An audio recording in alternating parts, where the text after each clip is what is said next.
નમસ્કાર ખેડૂત મિત્રો, સ્વાગત છે તમારું ખેડૂત પરિચય યુટ્યુબ ચેનલમાં। આજે તારીખ 21 ડિસેમ્બર 2023 આજની સવારની હવામાન અપડેટની અંદર માહિતી મેળવીએ તો ગુજરાતમાં ફરીવાર માવઠાના વરસાદને લઈને આગાહી। આવનારા 2 દિવસ ગુજરાતની અંદર પડી શકે છે કમોસમી વરસાદ। તો ગુજરાતના કયા જિલ્લામાં વરસાદની સંભાવના છે તેમજ આજે કયા વિસ્તારની અંદર વરસાદ વરસી શકે છે તેની સંપૂર્ણ અપડેટ મેળવીશું। ઠંડી અને તાપમાનની પણ અપડેટ મેળવીશું। ચેનલમાં નવા હોય તો ચેનલને સબસ્ક્રાઇબ કરી દેજો અને વિડીયોને લાઇક આપીને તમામ ખેડૂત ભાઈને શેર કરી દેજો। હાલ મિત્રો ખાસ કરીને એક વેસ્ટર્ન ડિસ્ટર્બન્સની અસર તેમજ દક્ષિણ ભારતના વિસ્તારની અંદર એક સાયક્લોનિક સર્ક્યુલેશન સિસ્ટમ સક્રિય બની છે। આ બંનેને કારણે ગુજરાત ઉપર એક ટ્રફ સર્જાણો છે, જેથી ગુજરાતના વાતાવરણમાં પલટો જોવા મળી રહ્યો છે।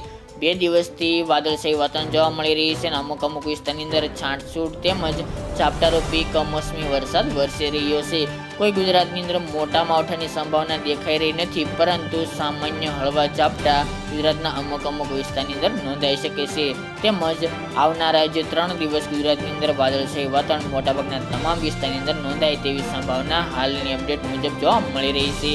અત્યારે ગુજરાતનું વાતાવરણ સાવ ચોખ્ખું જોવા મળતું નથી, પરંતુ વાદળછાયું વાતાવરણ સૌરાષ્ટ્ર હોય, દક્ષિણ ગુજરાત, ઉત્તર મધ્ય કચ્છ સમગ્ર વિસ્તારની અંદર જોવા મળશે। આજે પણ જામનગર, દ્વારકા, પોરબંદર, જૂનાગઢ, ઉના, રાજુલા, ભાવનગર, રાજકોટ, અમરેલી, બોટાદ, સુરેન્દ્રનગર, હળવદ, ઉડા, ધ્રાંગધ્રા સહિતના વિસ્તારની અંદર આજે પણ વાતાવરણમાં પલટો જોવા મળશે અને વાદળછાયું વાતાવરણ જોવા મળી શકે છે। જ્યારે કચ્છના નલિયા, ગાંધીધામ, ભુજ, ભચાઉ, ખાવડા સહિતના વિસ્તારની અંદર પણ વાદળછાયું વાતાવરણ રહી શકે છે।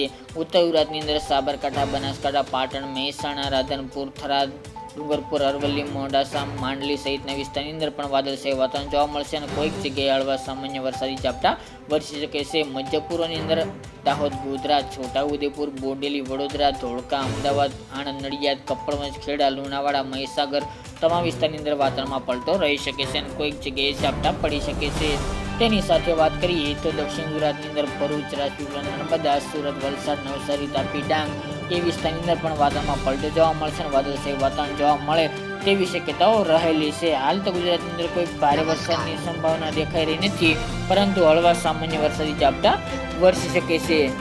તે ઉપરાંત મિત્રો વાત કરવા જઈએ તો ગુજરાતની અંદર અત્યારે ઠંડીમાં વધારો જોવા મળી રહી છે, તેમજ તાપમાન બપોર દરમિયાન 1 ડિગ્રી વધે તેવી સંભાવના રહેલ છે। આવનારા 2-3 દિવસ ત્યારબાદ 22 તારીખથી ગુજરાતની અંદર વાતાવરણ સાવ ચોખ્ખું જોવા મળશે અને ઠંડીનો ચમકારો અનુભવાય તેવી સંભાવના રહેલી છે। હાલ તો રાજ્યમાં ઠંડીમાં ઘટાડો જોવા મળી રહ્યો છે, પરંતુ હવે 2 દિવસથી રાત્રિનું લઘુત્તમ તાપમાન 15 ડિગ્રી કરતાં પણ નીચું આવી પહોંચ્યું છે। આવનાર દિવસોમાં હજી ઘટાડો થાય 22 તારીખ બાદ તેવી સંભાવના રહેલી છે અને કાતિલ ઠંડીનો રાઉન્ડ જાન્યુઆરી મહિનામાં આવે તેવી હાલ તો અંબાલાલ પટેલે પણ આગાહી કરતા જણાવ્યું છે। આવનાર દિવસોમાં ગુજરાતનું વાતાવરણ ચોખ્ખું રહે તેવી શક્યતાઓ છે। 22 તારીખ સુધી મિક્સ ઋતુ અનુભવાશે તેમજ તાપમાનનો પારો 1 ડિગ્રી ઊંચો જાય તેવી શક્યતા છે।